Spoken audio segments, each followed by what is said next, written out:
जिंदगी में ना सबसे बड़ा मोटिवेटर होता है आपका रिजल्ट। चीजें छीननी पड़ती हैं, सारी चीजें तुम्हें थाली में परोस कर नहीं मिलती। हाय एवरीवन, आज हम बात करने वाले हैं क्लास 12th की स्टडीज किस तरह से शुरू करी जाए। तो हमारा एक एम तो है कि भाई हमें अच्छे नंबर लेकर आने हैं, हमें 90 अबव स्कोर करना है, हमें 95% अबव लेकर आने हैं। लेकिन उसमें एक बहुत बड़ी दिक्कत क्या आ रही है ना कि हम अपना टाइम नहीं लगा पा रहे। और ये दिक्कत का जो मेजर रोल है वो है कि हमारा शेड्यूल ही कुछ इस तरह से कि हमें टाइम मिलता ही नहीं। स्कूल जाते हैं, वहाँ से ट्यूशन, वहाँ से असाइनमेंट से घर आओ, होमवर्क करो, सेल्फ स्टडी करो, फिर बाकी जो बचा कुचा टाइम है उसमें बहुत ज़्यादा हमें ओवर थिंकिंग करनी होती है। और जैसे हम ओवर थिंक करते हैं तो साथ में आते हैं बहुत सारे सेल्फ डाउट, करियर को लेके टेंशन, और ये चीज़ें भी अगर कम रह जाए ना, फिर डिस्ट्रैक्शन। जब हम बहुत ज़्यादा दुखी हो जाते हैं तो हम डिस्ट्रैक्ट हो जाते हैं। तो इन सब चीज़ों के बीच में जो हमारा लक्ष्य है कि भाई अच्छे नंबर लेकर आना, अच्छा परफॉर्मेंस देना है, वो तो कहीं भूल ही जाते हैं हम लोग। तो यहाँ पर क्लास 12th अगर आप मानकर चलो ना, तो ये आपके लिए एक अल्टीमेट महाभारत है। ठीक है, ये आपका एक युद्ध का मैदान है। और ये जितनी भी चीज़ें हैं, डिस्ट्रैक्शन, ओवर थिंकिंग, आपकी जो टाइमिंग्स, ये सभी चीज़ों से आपको लड़ना है। तो आज हम यही बात करने वाले हैं कि इनसे हमको किस तरह से लड़ना है और कैसे यहाँ पर विजय हासिल करनी है। तो सबसे पहली बात ना, बातों में बात नहीं करेंगे, क्योंकि तुम देखोगे वीडियो फिर चीज़ें भूल जाओगे और इम्प्लीमेंट नहीं करोगे। और जब तक हम किसी चीज़ को इम्प्लीमेंट नहीं करते ना, तो वो चीज़ हमारे किसी काम की नहीं। तो कॉपी लेकर आओ, पेन लेकर बैठो, जो बोल रही हूँ उसको लिखो, तभी वो तुम्हें हेल्प करेगा। अगर अच्छे नंबर लेकर आने तो इतना कर लो, आलस मत करना। शुरू करते हैं। तो सबसे पहले तो भाई गोल सेट करो, तुम्हें किधर जाना है तुम्हें पता होना चाहिए। गोल आप लोग कहोगे कि मनीषा दीदी ये क्या कह रहे हो, गोल तो हम सेट करते ही है ना, हम लिखा हुआ है, हमने इतने परसेंटेज लेकर आने, हमने एक लिस्ट भी बना रखी है जिसमें पूरे मंथ के टारगेट्स लिख रखे हैं। भाई ये गोल सेटिंग नहीं होती। गोल्स का एक मतलब होता है, ऐसा लिखने को नहीं लिख देना कि भाई ये टाइम टेबल, इसको फॉलो करेंगे, इसको 2 दिन फॉलो करा, या फिर एक ये शेड्यूल बनाया जिसमें पूरा तुमने लिख रखा होगा प्लानिंग करके कि ये चैप्टर पढ़ना है, ये चीज़ करनी है, ये चीज़ करनी है, लेकिन कर तो नहीं पा रहे ना, तो फिर उसका तो कोई फायदा नहीं है ना। गोल सेटिंग का एक रीज़न होता है कि भाई ये चीज़ है तो इसमें मुझे क्या रिजल्ट मिलना चाहिए। तो सबसे पहले एक मेजर चीज़, ठीक है भाई 96 लेकर आना है, डिसाइड हो गया ना, अब इसको छोड़ दो। एक मेजर गोल था वो छोड़ दो, भूल जाओ, अब माइनर पे काम करो, क्योंकि जो जिस चीज़ ने तुम्हें रिजल्ट देना है वो तो यही है ना, छोटे छोटे स्टेप जो तुम डेली लोगे। इस चीज़ को सोच के ओवरथिंक करके ये चीज़ तो अचीव नहीं होगी। अब इसको भूल जाओ, ये चीज़ है ठीक है, भूल जाओ, यहाँ पर काम करो, यही तुम्हें हेल्प करेगा। तो यहाँ पर बात कर लेते हैं। आपको जब भी गोल डिसाइड करना है ना, तो हमेशा वीक वाइज गोल डिसाइड करो, कभी भी पूरे मंथ का नहीं डिसाइड करो, क्योंकि हम टाइमलाइन डिसाइड ही नहीं करते कि भाई मुझे कितनी टाइम में चीज़ें पूरी करनी है, और टाइम निकलता चला जाता है। तो वीक 1 में डिसाइड करो कि मुझे कौन सा चैप्टर करना है। वीक 1 को भी मैं कहती हूँ और डिवाइड कर लो, 3 दिन और 4 दिन, 3 दिन का सेट रखो और 4 दिन का सेट रखो कि भाई मुझे करना क्या है, इस 3 दिन में मुझे क्या करना है, मेरा क्या टारगेट रहेगा। तो यहाँ पर आपको जस्ट इतना करना है कि भाई वीक 1 में मैंने मान लो लिख लिया कि मैं फिजिक्स का ये चैप्टर करूँगी, मैथ्स का मुझे ये चीज़ करनी है। ठीक है, जो पहले 3 दिन होंगे उसमें मुझे मैथ्स कंप्लीट करना है, इंटीग्रल वाला पोर्शन कंप्लीट करना है।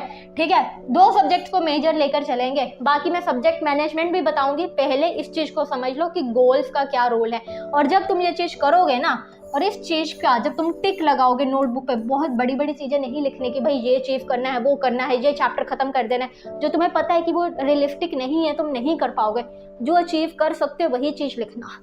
और जब आप उस चीज़ पे टिक लगाओगे ना, अंदर से एक फील आती है, एक मोटिवेशन आती है। ठीक है, जो तुम्हें अंदर से एक एम्पावर करते कि भाई मैंने ये चीज़ लिखी थी और मैंने चीज़ अचीव करी। बहुत सारे बच्चे मुझे लिखते हैं कि दी मुझे में मोटिवेशन नहीं आती, मेरे में एक आग नहीं आती, मैं क्या करूँ।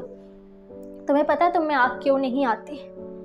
किसी की भी बातें सुनकर, कोई भी मोटिवेशनल चीज़ें सुन के तुम्हारे अंदर से वो चीज़ नहीं आएगी। जिंदगी में ना सबसे बड़ा मोटिवेटर होता है आपका रिजल्ट। और जब आपको दिखता है ना कि भाई मैंने मेहनत करी और मुझे रिजल्ट मिल रहा है, तो तुम्हें अंदर से अपने आप आग आएगी, तुम उठोगे, तुम मेहनत करोगे। रिजल्ट से बड़ा मोटिवेटर कोई चीज़ नहीं होती। तो रिजल्ट पे काम करो, एविडेंस मिलेंगे, अपने आप दिमाग तुम्हें मोटिवेट करेगा, क्योंकि वो चीज़ तुम्हारे अंदर से आएगी। तो जैसे ही पहला टिक लगेगा ना, उसके बाद जब दूसरा टिक लगेगा, अंदर और आएगा कि भाई कर सकते हैं हम। फिर जब तुम तीसरा टिक लगाओगे चाहे तुम 3 ही चीज़ें लिखना अपनी इस लिस्ट में, गोल लिस्ट में, पर इन तीनों को पूरा करना, इन तीनों में टिक लगाना, तुम्हारे अंदर एक अलग ही जोश आएगा। अब बात कर लेते हैं कि हमें ये चीज़ करनी किस तरह से है। तो देखो, ये मैंने आपको बताया था ना, 3 पार्ट्स में डिवाइड कर लो और इसको एक चैलेंज की तरह लेकर चलना है। तुम्हारा मन नहीं भी कर रहा होगा ना, फिर भी 3 दिन करना ही करना है। फिर उसके बाद अगले 4 दिन का चैलेंज लेकर चलेंगे।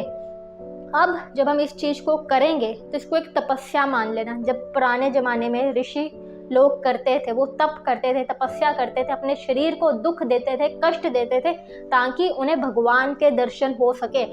ठीक है, तो तुम्हारे लिए भी एक तपस्या है। दुख होगा, टफ लगेगा, but you have to do it. Challenge yourself.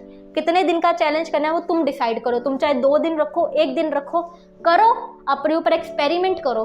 बहुत सारे बच्चे ये पूछते हैं कि दी हम दिन में पढ़ें कि रात में पढ़ें, कब पढ़ें? आप हमें बता दो कि आप कब पढ़ते थे। तो मैं पढ़ती थी भाई रात को, क्योंकि मेरे सर्कमस्टांसेस ऐसे थे। दिन में मेरे घर में शोर शराबा लगा रहता था, गली में कोई सब्जी वाला जा रहा है, कबाड़ी वाला जा रहा है, तो मेरा ध्यान नहीं लग पाता था। और मेरी जो स्टडी के पीक आवर्स होते थे ना, वो रात को 10 से 4 के बीच में ना मैं फुल अलर्ट होती थी, एक्टिव होती थी। तो ये मेरे सर्कमस्टांसेस थे। मैं ट्यूशन नहीं जाती थी, इसलिए मुझे दिन में टाइम मिल जाता था 3-4 घंटे सोने का। मेरा कॉलेज का टाइम, सुबह का जो स्कूल का टाइम होता था वो 9 बजे का था, तो मुझे टाइम मिल जाता था। आपके सर्कमस्टांसेस क्या है वो आपको देखना होगा और उसके अकॉर्डिंगली डिसाइड करो। और अगर तुम्हें नहीं पता लगता ना कि तुम मॉर्निंग बर्ड हो या फिर इवनिंग बर्ड हो, ठीक है, तो तुम एक काम करो, एक्सपेरिमेंट करो। और एक्सपेरिमेंट के लिए पूरा महीना नहीं लगाना। 1 दिन डिसाइड करो, 2 दिन डिसाइड करो, 3 दिन चेक करो। तुम्हें 3 दिन में पता लग जाएगा कि भाई मेरा क्या शेड्यूल है। ओके, ये बात क्लियर होगी। अब जो वीक 2 वाली बात मैंने आपको बताई थी कि वीक 2 में आपको किस तरह का प्लान बनाना है वो आपका डिपेंड करेगा वीक 1 के बेसिस पे, कि भाई वीक 1 में मैंने क्या चीज़ें अचीव करी, उसके बेसिस पे वीक 2 तैयार करेंगे। जब वीक 2 वाली चीज़ें अचीव होंगी या फिर नहीं भी होंगी तो हम वीक 3 पे आएंगे। ओके, इस तरह से चीज़ें करनी है। और एक और बात, बहुत सारे बच्चे कहते हैं कि दी हम जो ये चीज़ें लिखते हैं ना, हमसे अचीव नहीं होती। तो मैं तुम्हें सच बात बताऊं, आप कोई भी टाइम टेबल ले लो, आप कोई भी गोल लिस्ट ले लो, जो भी आप चीज़ें लिखते हो ना वो कभी भी 100% अचीव नहीं होती। लेकिन 80 to 90% चीज़ें अगर आपने अचीव कर ली तो मतलब समझ लो कि आप काबिले तारीफ एफर्ट्स कर रहे हो। ठीक है, क्योंकि ये चीज़ होती ही इस तरह से है। हम एक स्टैंडर्ड सेट करते हैं। मान लो कि मैंने एक स्टैंडर्ड सेट करा, स्टैंडर्ड में मैंने लिख लिया कि भाई मुझे ये चीज़ें कंप्लीट करनी है और उसके अकॉर्डिंगली मैं परफॉर्मेंस करूँगी। और मेरी जो परफॉर्मेंस होगी वो हमेशा स्टैंडर्ड से कम ही रहती है। कभी कभार हिट भी कर जाएगी, कभी कभार नहीं हिट करेगी। लेकिन अगर तुमने 80 to 90% हिट कर लिया तो मतलब समझो तुम सही डायरेक्शन में जा रहे हो। और अगर तुमने 30% हिट करा तो तुम देखो कि भाई मेरे में क्या कमी रहेगी, क्या मेरी चीज़ छूट गई। और यहाँ पर मैंने आपको ये चीज़ भी नहीं बताई कि दिन में कितने घंटे पढ़ना है। ये क्वेश्चन भी मेजरली बहुत बार आता है कि दी हमें कितने घंटे पढ़ना चाहिए। मैं 6 घंटे पढ़ता हूँ, मेरे लिए सफिशिएंट नहीं है। कोई बच्चा लिखता है कि दी मैं तो अभी से 5-5.5 घंटे की नींद ले रही हूँ, फिर भी मेरे लिए चीज़ें नहीं हो रही। सुनो मेरी बात, नींद प्रॉपर लो। ठीक है, तुमने टॉपर्स के इंटरव्यू देखे होंगे, अभी रिजल्ट आया है, कुछ ने बोला होगा कि भाई मैं तो 16 घंटे पढ़ती थी या फिर मैं तो 6 घंटे भी पढ़ता था, मेरा तो तब भी हो जाता था। पहली बात, 16-18 घंटे पढ़ते हैं लोग। मैंने भी पढ़ा था अपने बोर्ड एग्जाम्स में, लेकिन वो एग्जाम के 1-2 दिन पहले वाली स्टडी होती है। जब एग्जाम देना होता तो मैं अगले दिन, ठीक है, पूरा साल नहीं ऐसा करना होता। क्योंकि जब आप सोते हो ना आपका दिमाग रिकवर करता है, वो चीज़ें याद करने को रीस्टोर करता है, दिमाग रजिस्टर करता है। तो नींद को मत काटो, 7 घंटे 8 घंटे जितने तुम्हें चाहिए पूरे करो। उसके बाद कितने घंटे पढ़ना है वो मत देखो। जब तुमने डिसाइड कर लिया ना कि मुझे अच्छे नंबर लेकर आने हैं तो ये मत पूछो मुझे कितने घंटे पढ़ना है। तुम ये पूछो क्या आज मेरे में एनर्जी है, तो फिर अगर एनर्जी है, क्षमता है, तो आज मुझे ये टारगेट कंप्लीट करके सोना है। तुमने डिसाइड कर लिया कि मुझे 3 दिन में ये चीज़ें करनी है। एक दिन शायद तुमने 5 घंटे पढ़ा होगा, ठीक है, एक दिन शायद तुमने 2 घंटे पढ़ा होगा, नहीं सही फील करे, लेकिन तुमको पता है अगले दिन कि भाई मेरी चीज़ें पढ़ी हैं, तो तुम 9 घंटे भी पढ़ोगे क्योंकि तुम्हें पता है कि मेरी चीज़ें पढ़ी हैं। टारगेट पे डिसाइड करो। ओके, आई होप ये भी बात समझ आ गई होगी।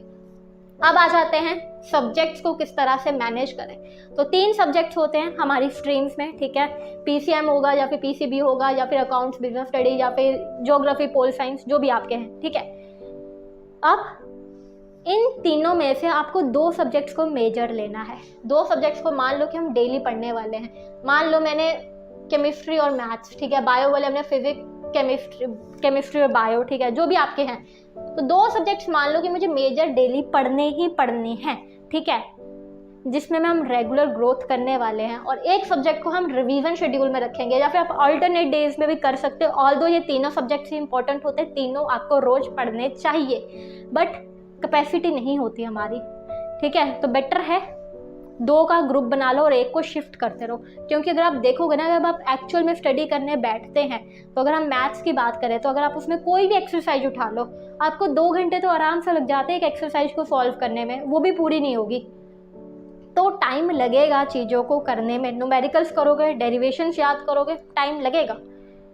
कभी कभार तो तुम्हारा ऐसा होगा, जब तुम असाइनमेंट्स करोगे कोचिंग के, तो शायद तुम्हारे से 3 घंटे में 3 ही क्वेश्चन हो, ठीक है, इससे ज़्यादा हो ही ना, तो दुखी नहीं होना। टाइम को थोड़ा मैनेज करो। यहाँ पे एक टाइम की बहुत बड़ी एक दिक्कत आती है कि हम कैसे टाइम को ज़्यादा टाइम कैसे निकालो। तो देखो यार, आप लोगों के पास स्कूल्स हैं, ठीक है, तो स्कूल में हमेशा जो सैटरडे डे होता है ना, लीनियंट होता है। सैटरडे को ना ही ज़्यादा टीचर्स आती हैं, ना ही ज़्यादा पढ़ाई होती है, एक लीनियंट डे माना जाता है। तो कोशिश करो सैटरडे को छुट्टी ले लो, सैटरडे संडे भरपूर मेहनत करो, सैटरडे को फुल नाइट पढ़ो। तुम्हें कोई नहीं कहेगा, सुबह आराम से उठो, 10 बजे उठो, 11 बजे उठो, सुबह सैटरडे के लगाओ, 6-7 बजे तक बैठो, जाकर मेहनत करो, ठीक है। महीने में अगर तुम्हें लगता है कि मेरा सैटरडे में छुट्टी नहीं ले सकती, फिर भी यार कोशिश कर लो ना, महीने में 2 दिन सैटरडे को छुट्टी ले लो, तुम्हारे पास सैटरडे संडे 2 दिन आ गए ना, बेस्ट निकालो सैटरडे को। अब यहाँ पे बात कर लेते हैं नोट्स मेकिंग के बारे में। बहुत बार क्वेश्चन आता है कि दी हमें होमवर्क करना होता है, हमें नोट्स बनाने होते हैं, क्या करें। पहले नोट्स के बारे में बात करते हैं, फिर होमवर्क के बारे में बात करेंगे। तो नोट्स के बारे में अगर मैं आपसे पूछूं, कभी भी ना बेस्ट नोट बनाने वाले के हमेशा अच्छे नंबर नहीं आते, ठीक है। मैंने हार्डली अपने स्टूडेंट करियर में कभी देखा होगा कि जिस बच्चे के बेस्ट नोट्स होते हैं, जो एकदम डेकोरेशन करके, क्रिएटिविटी, डायग्राम्स अच्छी तरह से बनाता है, उसके बेस्ट नंबर आए हों, या फिर वो क्लास में टॉप 5 में भी आया हो, ठीक है। जिसके अच्छे नंबर आते हैं ना, वो उस इंसान के आते हैं जो बेस्ट रिवीजन करता है। नोट्स चाहे तुम किसी और के भी यूज़ कर लो, सीनियर के यूज़ कर लो, क्लासमेट के यूज़ कर लो, लेकिन जो रिवीजन होनी चाहिए ना, वो तुम्हारी खुद की होनी चाहिए। रिवीजन किस तरह से करनी है वो मैं आपको बता चुकी थी पिछली वीडियो में, जहाँ पे हमने पूरा डिस्कस करा था कि किस तरह से चीज़ों को याद करा जाए ताकि वो आपको ना भूले लॉन्ग टर्म के लिए। वो वीडियो देख लेना, बहुत इफेक्टिव वीडियो थी। उसमें पूरा आपको बताया था किस तरह से लिखने का एक प्रॉपर वे है। डेरिवेशन करनी है, ऑर्गेनिक केमिस्ट्री करनी है, रिएक्शन याद करनी है, अकाउंट्स की चीज़ें करनी है, इकोनॉमिक्स करनी है, ज्योग्राफी, कुछ भी करना है, apply that formula that will help you. Okay, तो ये तो हो गया नोट्स मेकिंग का झंझट खत्म कि भाई नोट्स बनाने में ज़्यादा टेंशन नहीं करनी, ठीक है। नोट्स चाहे एवरेज भी चलेंगे, बस कंटेंट होना चाहिए, प्रैक्टिस तुम्हारी बेस्ट होनी चाहिए। प्रैक्टिस ज़्यादा से ज़्यादा लिखने से ही आएगी, उसके लिए मैं वीडियो आपको डिस्क्रिप्शन बॉक्स में दे दूंगी। अब बात कर लेते हैं होमवर्क के बारे में कि दी हमें होमवर्क करना होता है, प्रैक्टिकल फाइल्स मिलती हैं, प्रोजेक्ट वर्क्स मिलते हैं, कैसे करें। होमवर्क की बात सुनो, आपको 20 नंबर की आपकी इंटरनल होती है, ठीक है, इससे ज़्यादा नहीं होती, 20 की है। उसमें से फिर जो 5 नंबर है ना, वो आपके फाइल्स के हैं। वो 20 नंबर भी 5-5 में डिवाइड है। 5 नंबर आपके जो आप क्लास में परफॉर्मेंस कर रहे हो, टेस्ट सुना रहे हो या किस तरह से बिहेव कर रहे हो, उसके रहते हैं। 5 नंबर आपके वाइवा के होते हैं और प्रैक्टिकल फाइल के होते हैं। 5 नंबर आपके जो MST पीरियोडिक टेस्ट होंगे उसके ऊपर डिपेंड करते हैं। और जो 5 नंबर है ये आपके होमवर्क या फिर प्रोजेक्ट फाइल्स के होते हैं। तो ये 5 नंबर के लिए इतनी चिक चिक क्यों करते हो यार? होमवर्क मिला है ना, खत्म करो, कॉपी पेस्ट कर दो, ठीक है। असाइनमेंट मिली, कॉपी पेस्ट करो, किसी फ्रेंड की उठाओ, उसको कोई यार सेंड कर दे दे, चेपो, टीवी देखते हुए चेपो, गाने चलाते हुए चेपो, ठीक है, या फिर ऑनलाइन उठा लो, कुछ भी करो, ठीक है। चाहे स्किप कर दो यार, कौन पूरा चेक करता है। मैं तो अपने टाइम पे स्किप कर देती थी, किसी को कोई फर्क नहीं पड़ता, अनटिल और अनलेस कोई बहुत ज़्यादा स्ट्रिक्ट टीचर ना हो। कोई टीचर देखती तक नहीं, आंखें बंद करके चेक करती हैं। स्किप मारो, बस नंबर ऑफ पेजेस देख लो, भाई इतने पेजेस कंप्लीट करने हैं, थोड़ा भरा भरा लगे, बात खत्म। किसी को फर्क नहीं पड़ता तुमने क्या लिखा है, वो घंटा तुम्हारा टाइम पास करने के लिए चीज़ है। ओके, फोकस करो अपने गोल पर, और गोल तुम्हें अचीव होगा तुम्हारी एक्चुअल प्रैक्टिस पे। सारी चीज़ें मैनेज हो जाती हैं अगर तुम मैनेज करने वाले बनो। मुझे पता है अभी भी ये सब सुनने के बाद भी कुछ बच्चे आ जाएंगे नीचे लिखने कि दी आपने ये चीज़ तो बताई नहीं, टाइम टेबल तो आपने दिया नहीं, या हमारे स्कूल में तो ये चीज़ होती नहीं। तो भाई एक बात सुनो, चीज़ें छीननी पड़ती हैं, सारी चीज़ें तुम्हें थाली में परोस कर नहीं मिलती, ठीक है। जो नहीं मिल रहा ना उसको छीनने वाले बनो, और जहाँ पर तुम्हें अपना टाइम छीनना है, यहाँ पर तुम्हें अपने नंबर छीन कर लेकर आने हैं, और उसके लिए तुम्हें पढ़ना पड़ेगा। हर चीज़ का वेट मत करा करो कि भाई स्पून फीड हो जाए या तुम्हें थाली में बना बनाए मिल जाए। कुछ चीज़ों के लिए खुद मेहनत करो, मैं तुम्हें गाइड कर सकती हूँ, करना एट द एंड आपको ही है। ओके, तो जैसे महाभारत में अर्जुन को ही लड़ना था, तो यहाँ पर अपनी लड़ाई के अर्जुन तुम खुद हो, ये तुम्हारी महाभारत है, तो जाओ अर्जुन लड़ो। Okay, bye.